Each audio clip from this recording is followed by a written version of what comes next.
Assalamualaikum warahmatullahi wabarakatuh. Saya Anissa Lisnawati dari Sekolah Tinggi Agama Islam Anak 2 Kuala Tungkal. Di sini saya akan menjawab beberapa pertanyaan dari teman saya dari tugas akidah akhlak mengenai adab-adab kepada Al-Quran. Langsung saja ke pertanyaan pertama dari teman saya Mahfuzah, bagaimana cara agar kita bisa selalu menjaga adab kepada Al-Quran?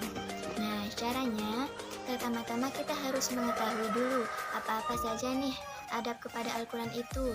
Bagaimana adab kepada cara membaca Al-Quran, bagaimana adab ketika membawa Al-Quran, dan lain sebagainya.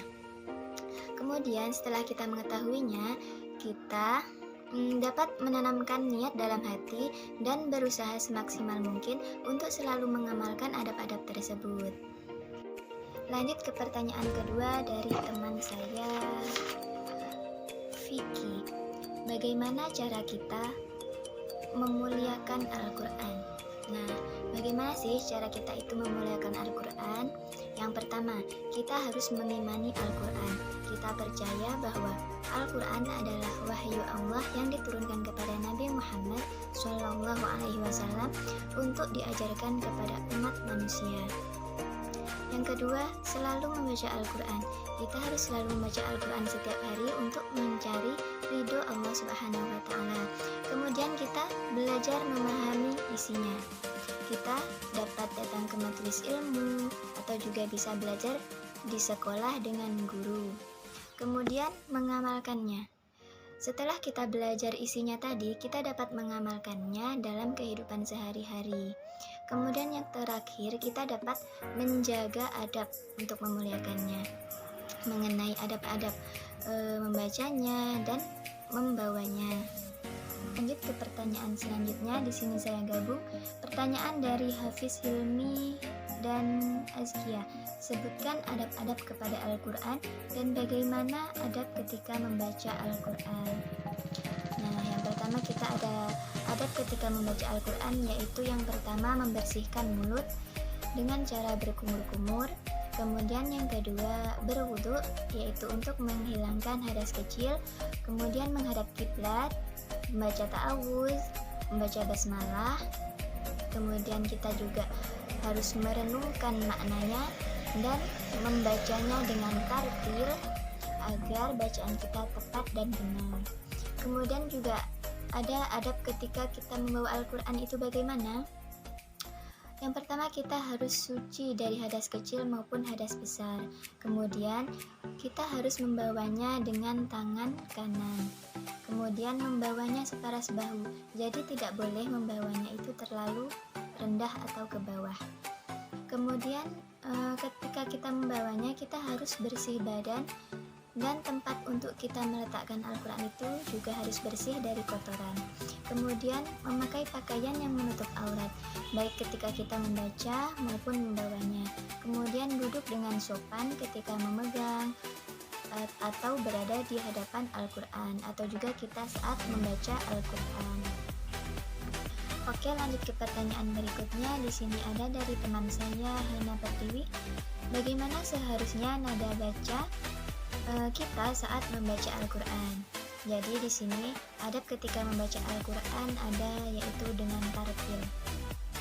Jadi kita harus membacanya dengan menggunakan hukum tajwid yang benar dan juga dengan makharijul huruf yang benar dan tepat, supaya juga kita mendapat pahala yang lebih di sisi Allah Subhanahu wa Ta'ala. Pertanyaan berikutnya dari teman saya Azwardi. Apa kewajiban kita sebagai seorang muslim kepada Al-Quran? Jadi di sini ada kewajiban kita yang utama, yaitu mengimaninya, yaitu mempercayai kepada Al-Quran, kemudian membacanya setiap hari, kemudian memahami dan mempelajari isi yang terkandung dalam Al-Quran, dan kemudian mengamalkannya dalam kehidupan sehari-hari, karena Al-Quran adalah pedoman dan penuntun terbaik untuk umat Islam. Pertanyaan berikutnya dari teman saya Sofia. Pertanyaannya, bolehkah membaca Al-Quran saat tidak berwudu tanpa harus menyentuhnya? Nah, di sini jawabannya boleh.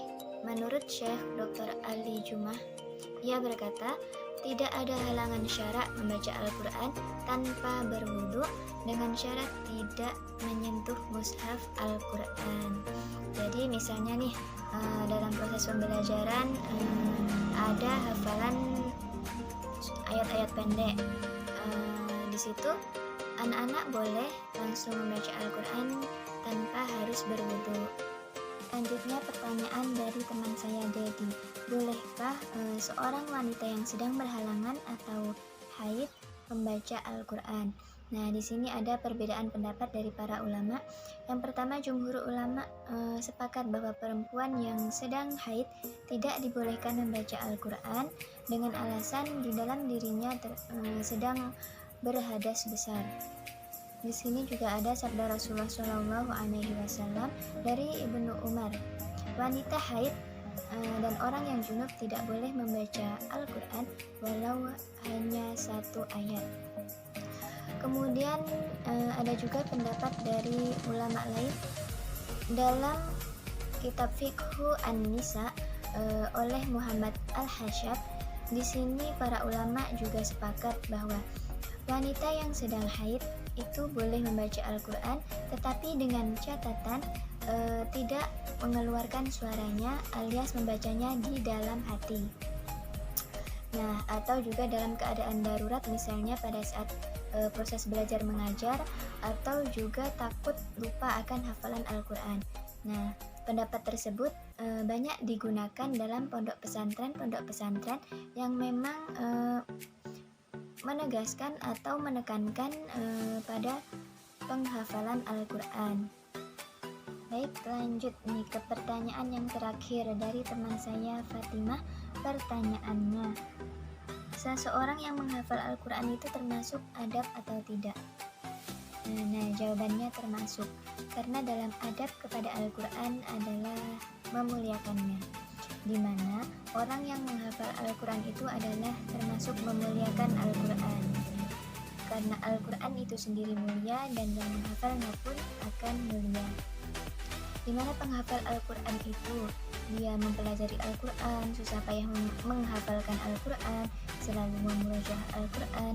Nah, di situ ia termasuk ke dalam orang-orang yang sangat memuliakan Al-Quran, dan memuliakan Al-Quran itu sendiri tadi adalah termasuk ke dalam adab kepada Al-Quran. Nah, itulah tadi beberapa pertanyaan dari teman-teman saya yang sudah saya jawab mengenai bagaimana adab kepada Al-Quran. Semoga bermanfaat, dan saya akhiri. Wassalamualaikum warahmatullahi wabarakatuh.